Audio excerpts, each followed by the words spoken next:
The lost majority that I discuss in the book is any number of lost majorities, some that have come and gone on our political scene. Some have been successful, lasted 3 or 4 cycles. Some, like Carter's win in 1976, Kennedy's win in 1960, Coolidge's win in 1924, have only lasted 1 cycle before they were replaced by something else. In Coolidge's instance, it was replaced by another successful Republican majority that only lasted 1 cycle.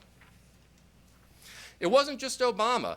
The New Republic's John Judas celebrated the vindication of his emerging Democratic majority thesis.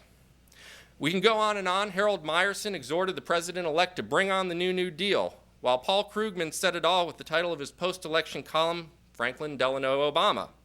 My all-time favorite, though, has to be this Newsweek cover.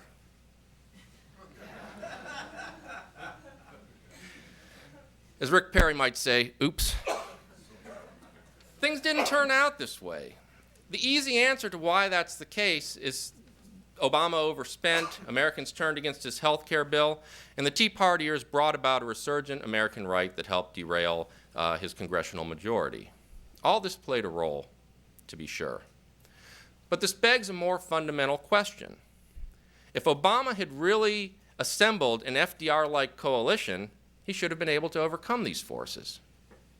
After all, you'll recall, or maybe you won't, in FDR's presidency, the Democratic nominees from 1920, 1924, and 1928 had all joined together to oppose his presidency by the 1934 midterms. There was a huge backlash in the Democratic Party elites and a lot of Republicans, and it did no good because the coalition he'd assembled in 1932 was a strong one, and his method of governing in 1932 from 1936 pleased the majority of the country. Obama didn't have a majority like this. Barack Obama's win in 2008, contrary to the conventional wisdom, was nothing more than a narrower but deeper version of Bill Clinton's coalition from the mid-1990s. What Bill Clinton had done was to take what had become a rump Democratic base of minorities, liberals, and union members and embrace what Judas and Teixeira referred to as progressive centrism. He used this new Democratic ideology, if you will, to graft suburbanites onto the Democratic majority and shore up Democratic strength among Jacksonians in the heartland of the country.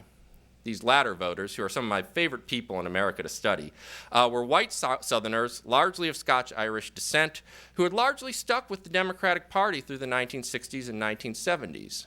They didn't vote for Richard Nixon in 1968, and they didn't vote for George Wallace in 1968. They voted for Hubert Humphrey.